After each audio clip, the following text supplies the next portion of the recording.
او خصوصا نن سبا زمونږ ویزا ریشو چې د یو ایس، استرالیا، کینیډا، نیوزیلینډ، سایپرس وغیرہ د یورپ، انګلند د دې ویزا ریشو هم ښه ده او سټوډنټانو ته ښه په اسانۍ سره تلی شي. گلوبل ایکسپرٹ کنسلټنسی نه تاسو ته مخاطب یو چې زموږ سره ډېر محترم ظفر اقبال صاحب ناست دي. اوس دغه اسانتیا ستاسو زموږ خپلې علاقې خواځخیلې ته دوی راوړې ده. اول خو په دې باندې دوی شکریه هم ادا کوو چې دغه سهولت یې دلته کې راوړو.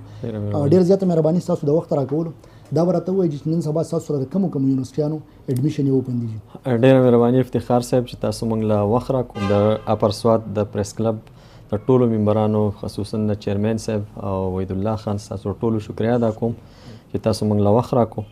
زمونږ سره خو په دنیا کې چې څومره ملکونه د هغې ټول اپرچونیټیز شته. بلکې دا ځکه مې دا خبره داسې وکړه چې دا یو لیګل پروسیجر دی. په دې کې چې ته په یو لیګل پروسیجر ځې نو تا ته هر ملک ویزا درکولی شي. نو ایلیګل کار په دې کې نشته. او خصوصا نن سبا زمونږ ویزا ریشو چې د یو ایس، استرالیا، کینیډا، نیوزیلینډ، سایپرس وغیرہ د یورپ، انګلند د دې ویزا ریشو هم ښه ده او سټوډنټانو ته ښه په اسانۍ سره تلی شي. صحیح دی جی.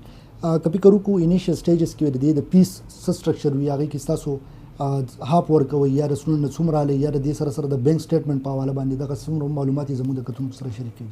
د بینک سټیټمنټ په حوالې خو به دا ویم چې د هر ملک جدا جدا خپل پالیسي ده، خپل کرایټیریاز دي د هغو. نو د بینک سټیټمنټ خو موږ داسې شور نه شو ویلی چې ته به دومره خو 70+ پکاري عموما.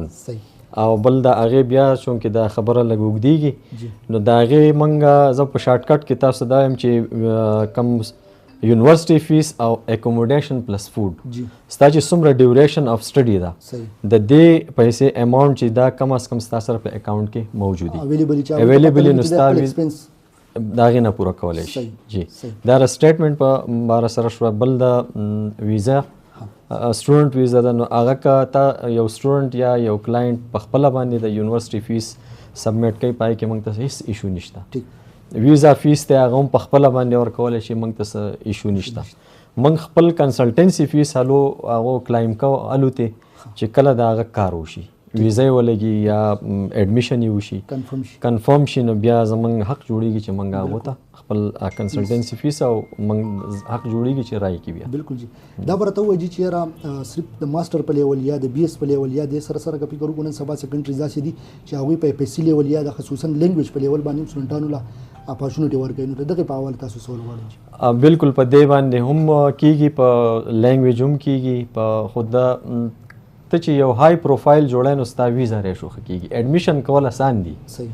اډمیشن په هر ځای کې په هر ملک کې او په هر یونیورسټۍ، خو بیا د هغې ورپسې سټپ چې دی ویزا لګېدی دي. ویزا لګېدو دپاره موږ ویل نون یونیورسټۍ ګورو او ښه پروفیشنل فایل وله جوړو، د هغې دلته کې ډاکومنټیشن وکړو سټرانګلی، نو د هغې ویزا بیا ولګي. خو نن سبا چونکې د استرالیا ویزا ریشو لږه کمه وه نو زموږ سره الحمدلله په دې روژې په دې میاشت کې په استرالیا کې په میلبرن کې یو کالج سره زموږ خپل دغه وشو اګریمنټ وشو، دا ورسره زموږ د کنسلټنسي رجسټرډ شوه. نو هغه د فیس په لیول باندې هم سټوډنټ ته ښه پرېوځي او د ویزې ریشو د هغې برابر دي. او نو زه خپل ټول کتونکو ته دا میسیج ورکوم چې هغو راشي او زموږ د دې دغه نه فایده واخلي. ډېر زیاته مهرباني د وخت راکولو جي. ګرانو کتونکو تاسو د ظفر اقبال صاحب خبرې اترې واورېدې.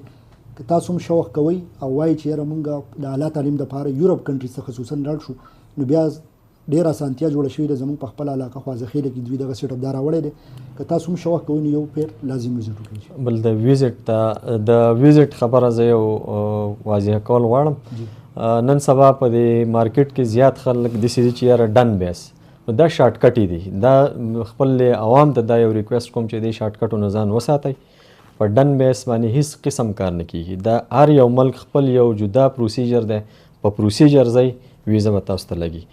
نو زموږ د یو ایس کم ویزټ چې دی نن سبا دی ویزا ریشو هم ښه ده، چونکې هلته فوټبال او د فیفا ورلډ کپ هم نن په دې جون جولای کې سټارټ کېدونکی دی. په کینیډا، یو ایس کې او په میکسیکو کې. نو دیو موږ له نن سبا ویزا ریشو د دې دریو ملکونو د پاکستان بلکې د ټول دنیا لپاره هغو خپله پالیسي لږ نرمه کړې ده. ډېره مهرباني د وخت راکولو. څرنګه چې دوی ویږي چې په ډن بیس باندې یو کار هم نه کېږي، دا باقاعده لیګلی یو پروسس دی. کم سټوډنټ یو اپلای به کوي یو کنټري ته، د هغې یونیورسټۍ ته، د هغې یو ډپارټمنټ ته، چې کله هغوی ووایي چې بالکل ته زموږ په معیار پوره طالب ایډمیشن درکې، بعد د هغې نه بیا امبیسي ته تلل دي، د ویزې هغه پروسس دی چې هغوی تاله ویزه درکړي، نو باقاعده دوی به ستاسو سره مکمل دغه تعاون کوي. او چې کله هم ستاسو مکمل تاسو ویزه کنفرم شي، ایډمیشن کنفرم شي، بعد د هغې نه تاسو د دوی هغه چارج چې کوم دی نو هغه به ورکوئ. تر بل پروګرام پورې خپل قربي افتخار احمد لور کې اجازت ولې الله مسپارم. الله فهم.